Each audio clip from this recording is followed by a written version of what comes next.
Malaysia has a bold vision to become an AI nation by 2030.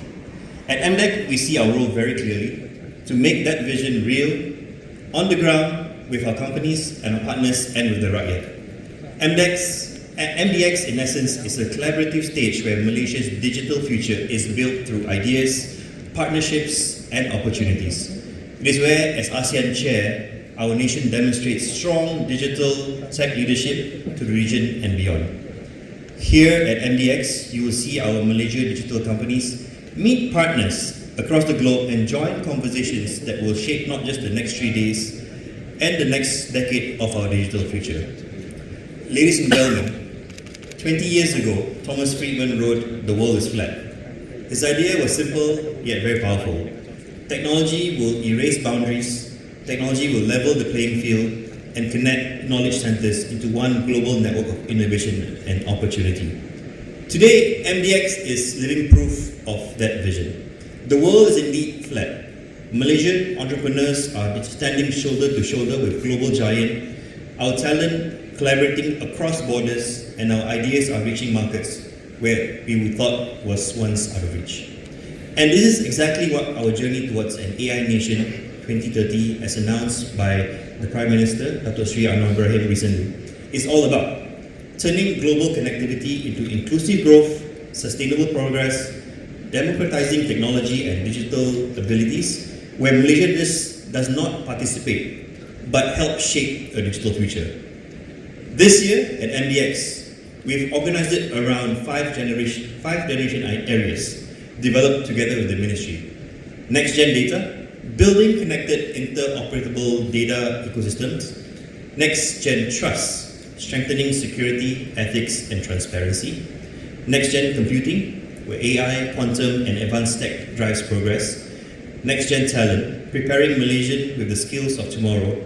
And next-gen creativity, combining technology with culture, imagination, to create new value from digital content to immersive environment. These 5 areas are real and tangible sectors. They translate directly into jobs, opportunities, and growth for the rakyat. They also serve to benefit local businesses to realize greater productivity and operational efficiency. And I often say, what is next gen today is everyday tomorrow. Today, AI is one of the fastest growing sectors, but in the next 5 years, where would it be? We're looking for the next generation of technology, and this is where we're going to find it at MDX. At the same time, we must be very conscious that AI is a double-edged sword. A former CEO of the Allen Institute of Artificial Intelligence said, AI is like fire. It can cook your food or burn your house down. So what matters is how we use AI as a tool and how Malaysians are able to retain the humanity, ethics and value that makes us Malaysians and humans in how we use AI as a tool. In this light, AI makes us faster, seemingly more efficient, but we Malaysians must remain as the gatekeepers of judgment, values and ethics. Technology must serve us, not the other way around. Most of all, AI can never truly replace the creativity and strength that is found in the human spirit. At MDEC, we're here to ensure that the progress remains human at its core. If we remember this, we can harness AI as a force for good and ensure the benefits are shared by everyone, government, large enterprises, SMEs, youth, with various other organizations and communities across the nation. I'd like to give some highlights about MDX for 2025. This year we've set the record with over 40 next-gen exhibitors and over 5,000 expected footfalls of participants. We have deliberately made MDX more engaging than ever. With the screens around, you can see the screens, how it draws you in. We have immersive showcases, interactive workshops, and sessions featuring the latest in AI, fintech, cyber trust, security, creative tech, and more. For our SMEs and startups, the backbone of our economy, more than 1 million SMEs across Malaysia, it's a chance to gain visibility, connect with investors and showcase solutions on the global stage. Our exhibition hall also features country pavilions and corporate showcases, providing an extraordinary platform for cross-border collaboration. Each pavilion tells a story of innovation, resilience, ambition, and together how we illustrate Malaysia and ASEAN driving the digital economy forward. Ladies and gentlemen, our call to everyone present is very straightforward. Take full advantage of MDX, engage deeply, explore widely, and express by YB Gobind previously before. Seize the opportunities before you. I welcome you to speak to our pavilion partners, attend the panel sessions, join the workshops, and most importantly, connect with each other. I'm not sure if you know, but there's also a Smart Cities KL happening downstairs. It's a bit of a multiverse of events, but please also capitalize on that. Technology lives in cities as much as they live in businesses and enterprises. Please just explore what is possible, how we are living in technology and how technology can work for us. Let's make the opportunities presented to us to collaborate, to innovate, to lead, work, play better for Malaysians, for ASEAN, and a $1 trillion digital future. Thank you very much. I wish you a very fantastic conference. I loved one of his anecdotes earlier. AI can either cook your food or burn your house down. But certainly, Govind Singh, Minister of Digital.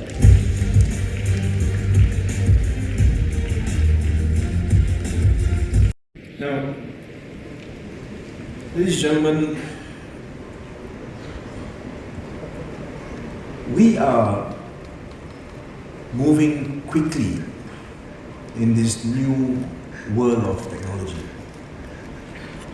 And I think if you look at what has happened in the last 5 years, you will understand that technology is going to evolve even faster and it will impact everyone, everywhere as it goes along. In terms of government, there's a need for us to start thinking about where we are possibly going to find ourselves in the next 5 to 10 years. The reason why we have events like MDX is to answer that question. We look at what we see before us today. We imagine how we operated 5 or 10 years ago, and we see phenomenal change. That change happens because of technology. But technology in itself isn't able to move things. You need to also have structures in place which allow technology to evolve and innovation to thrive. And most importantly, you need to have an industry that understands technology so that they can build as technology evolves and as we go along. Now, where do we find ourselves in all this? If we look at technology in 2018, the conversations were around connectivity. And at that point in time, we had to consider whether our country had enough infrastructure that would enable each and every Malaysian to take advantage of technology. What kind of technology? We were looking at 4G. We were looking at 5G. We were trying to understand how smart devices would change how we did things. For those of you who were used to stopping your vehicles as you drove to ask for directions, there was no need for you to do that anymore. With a smart device in your hand and with access to applications such as Waze, you found a new way by which you could reach your destination quickly, efficiently, and of course, with that added security that you knew that using a device, you would actually get that task done. This is just one example of how things evolve. But that was in 2018. At that point in time, the idea was to ensure that the country had enough connectivity so that each and every one here in Malaysia had access to it. And of course, affordable access. Because we need to make sure that if we tell people that there is technology that they can use to empower themselves, we must also be in a position to make sure that they had access to it. There was equity, so that no one was left behind. We are talking about people in the city using smart devices. We are talking about people in the outskirts of the city using smart devices. But I didn't stop there. We had to look beyond. We had to think of how it is we were able to bring this technology to the outskirts, to rural areas, making sure that there was connectivity from Perlis to Johor, from Johor to Sabah. Everyone had to be included in that journey. Now fast forward, we come to 2025. Things have changed dramatically. Technology today is presenting us with opportunities that we never thought possible before. The reverse of it is that if we are to be left behind, others who adopt technology around us will move ahead a lot faster. They will be able to reduce cost of doing business, cost of living, improve efficiency, provide government services more efficiently, and ultimately they would move ahead much faster than those who do not adopt technology. So it's not a question of choice. It is something that we need to do.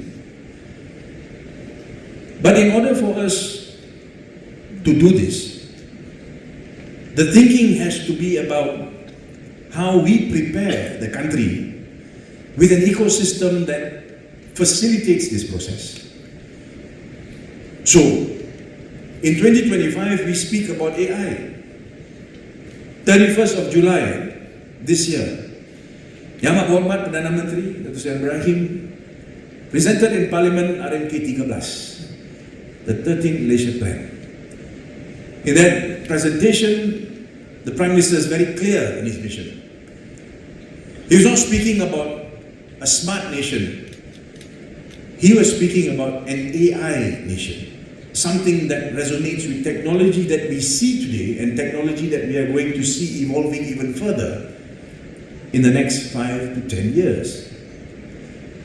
But in order for us to understand what that means, we need to think about the kind of solutions that you see becoming possible with AI.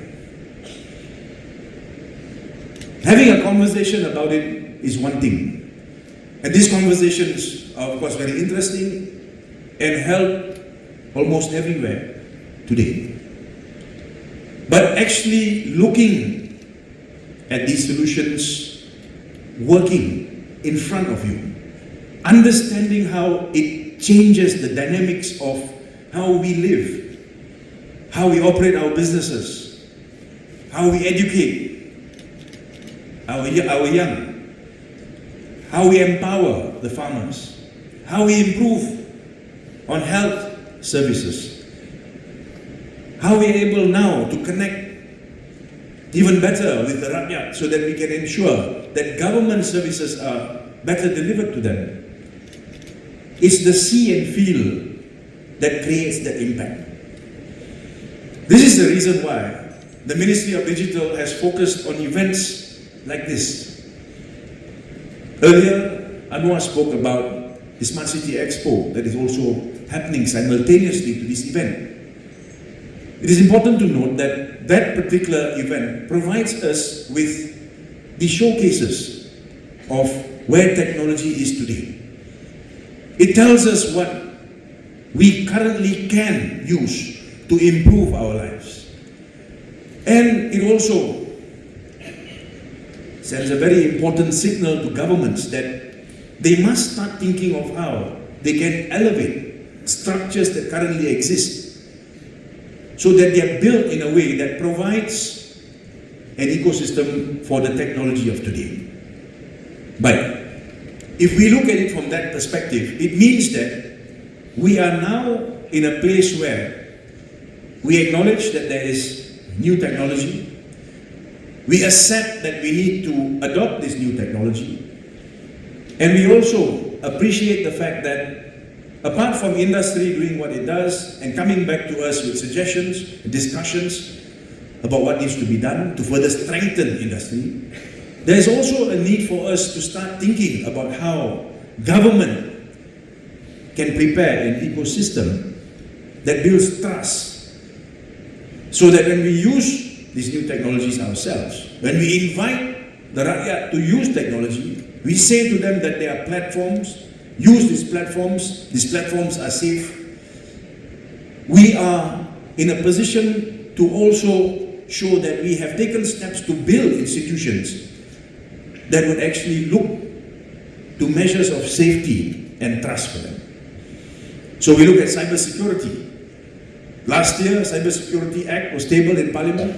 It looks at how we can make sure that the NCIIs conform to certain standards that meet the requirements for cybersecurity. We also have the Personal Data Protection Act that was improved, strengthened. Again, to underscore the importance that the government places on data, particularly personal data, in the use of technology as you go along. Now, that puts us where we are today. But we must, like we did in 2018, anticipate what we are going to see now in 2025. We must also adopt a same approach and look towards what we think our country will look like with technology in the next 5 to 10 years. This is the reason why I emphasize to Jabatan Digital Negara and also to MDEC. I said to them that there's a need for us to understand that we cannot be reading about new technology and at that point in time asking ourselves what needs to be done so that our country can adopt it. We must already anticipate what will happen in the future and start building now, so that when we reach there, not only do we have infrastructure that allows our people to use this technology, but we also have systems in place that will ensure that this technology is safe for us to use. Ethics are given priority, personal data is protected, and trust is built. MDX, or Malaysia Digital Accelerator, is focused on that. Imagine living in a country in which, and I said this earlier in my speech next door, in which we have amongst us robots. You want to make sure that there is some level of thinking that goes into creating an ecosystem or a structure where we know for certain that the robots around us are going to act in our best interest. And in the event there is any indication that they might operate otherwise, we are in a position to deal with it. Maksudnya, we cannot be in a position where we wait for something to happen, and when it happens, you're not prepared.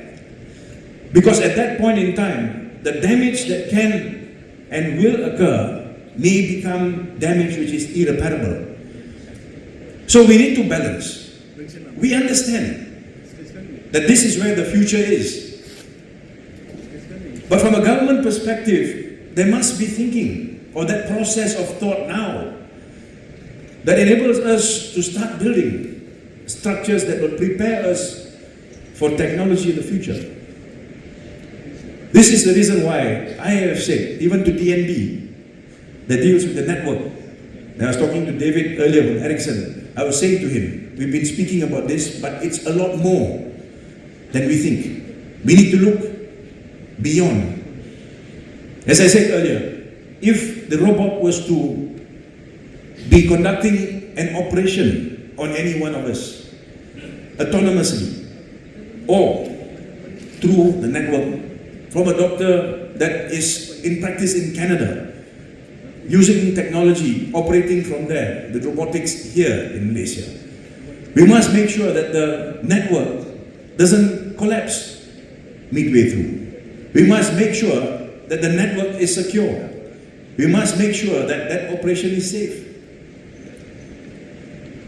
If you look at structures that currently exist, these structures are prepared to take care of us, given the challenges that we have seen in the last 20, 30 years. But are these structures ready for us in the sense of technology that we expect to see in the next 5 to 10 years? Now those are robots. Let us take it one step further. A robot can exist in many different forms. You have a robot that's physical in nature, you find a robot that's walking around, even in this hall. And I have a friend who is a robot called Terry. Some of you in this hall may know who I'm referring to. But let us also look at robots that operate virtually. Assuming for a moment we start speaking about language models. Today there is a huge discussion about digital companions, assistants. In other words, we envisage a world in which people are going to be communicating with their smart devices and communicating with beings that do not physically exist. The question is, what empowers these beings? If we are going to rely on language models, then you've got to ensure that the data that goes into these models is data that is authentic, data that is accurate, and ultimately data that has been looked at, and I'll put this way, data that has been accredited by some authority. Otherwise, you're going to have problems because you will have a scenario or a situation where these agents may operate on data that is inaccurate, which will create big problems. Big companies are going to make decisions on investments, huge investments based on this data. If the data is inaccurate, there will be problems. These companies will be subject to liability. Doctors that are going to operate, if they rely on medical records that are electronic, but those records are not accurate, and the patient is unconscious during the procedure, an error in that time could cost a life. We are looking at smart cities next door. If we get it right, we will be able to reduce costs, increase efficiency. But we must make sure we get it right. We must make sure that there exists a structure that creates that ecosystem where trust is built. But trust can only be built if you're able to understand what technology you are going to have to face next. So today, we have this event. And I've told MDEC to make sure that this event carries on. We have to carry on with discussions like this. Bring people to the room to talk to us about where they think technology will take us in the future. And then we as government have to ask ourselves, what are we going to do to make sure that we understand it? That we assess it. We ask ourselves, is this something that we want our country to adopt? And not just adopt, but adopt at scale. How will this impact on society? How will this impact on industries? How will it impact on government? And from there, this whole discussion about moving either legislation, regulation, or standards, so that we're in a position in which we can govern what we anticipate as being that most important, impactful technology that will take us ahead. The discussion has to start now. And the discussion must be frank. We must be able to openly state where we think our fears are, where we anticipate things are going to move towards, and thereafter, what do you think government should be doing in order to ensure that we build a system that readies our country for it? Now, ladies and gentlemen, when we speak about preparation, when we speak about building ecosystems that prepare us for new technology, this is something that expands beyond just Malaysia. When I meet with digital ministers around the region, I speak to them also about the challenges they face in their countries. They too have the same conversations. They too think about future technology and the challenges that technology will pose to their countries. They think about how it is they want to make sure that their countries are ready to adopt. But they are also secure at the same time, just like we here. And this is a conversation that is global. Now, it is important to understand that if we are in a position to create an ecosystem that strengthens us and all of our partners in the ASEAN region and beyond that, around the globe, do the same, then we together build strength that will prepare not just us, but the entire world for this new world of digital transformation that we anticipate in future.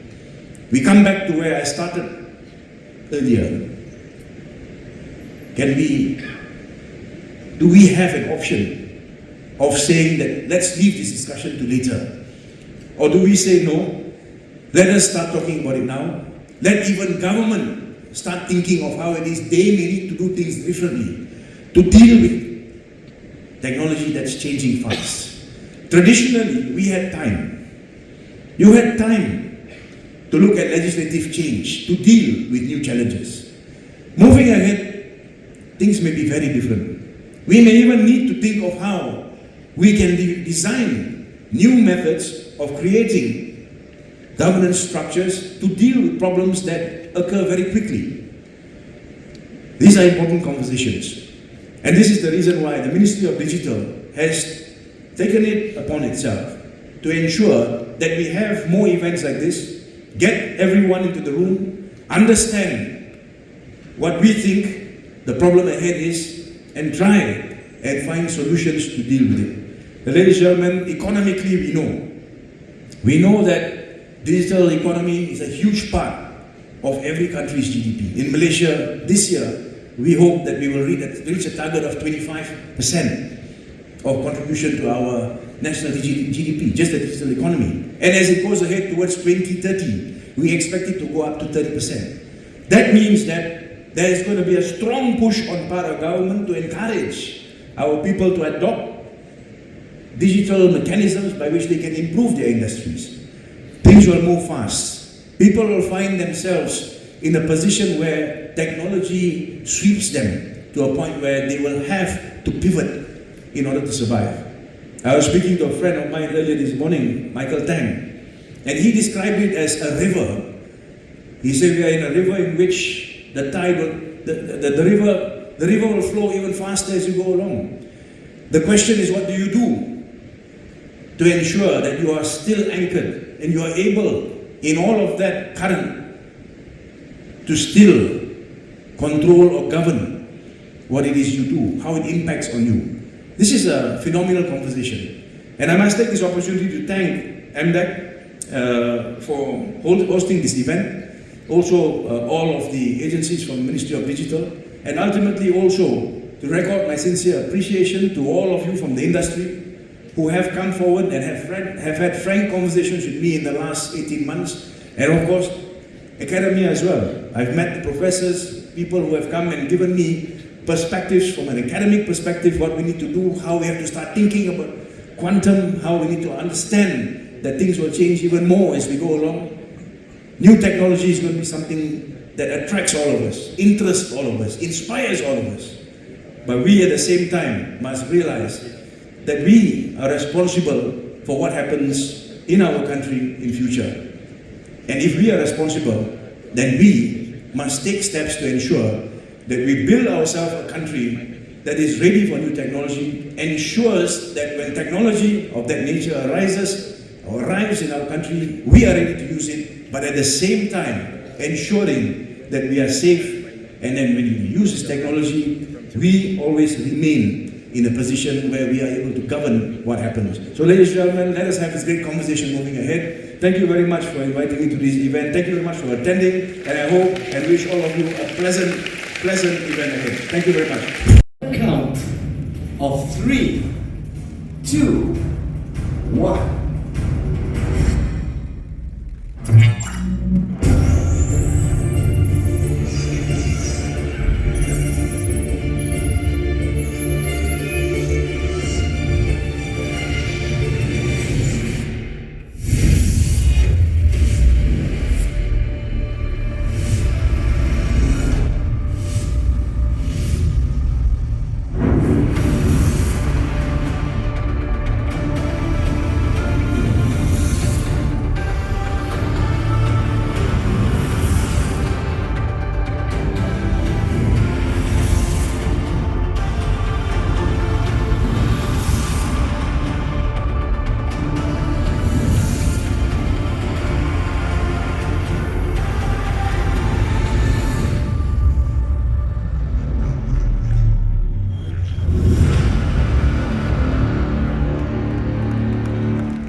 MDX Summit and Smart Gov Malaysia 2025 is now in session. A big round of applause, ladies and gentlemen. Members of the media, this is your quick photo moment right here. Finance, trade, content, tourism, and the digital.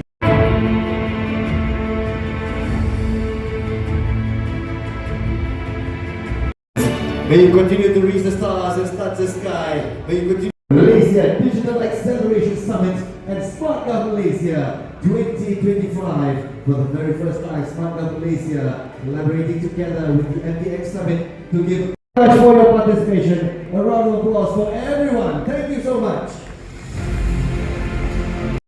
Now, it looks a little bit different in Malaysia. With a trust score of 66, Malaysians still trust and have confidence in public and private institutions. But with trust comes great responsibility. Government agencies are under pressure. There's a demand to develop technology solutions with integrity and foresight. Technology, of course, emerging technologies today can deliver exponential results, right? Growth, scale, hyper-personalized experiences, deep engagement. There's a myriad of possibilities. But technologies don't transform industries or sectors. Only people do.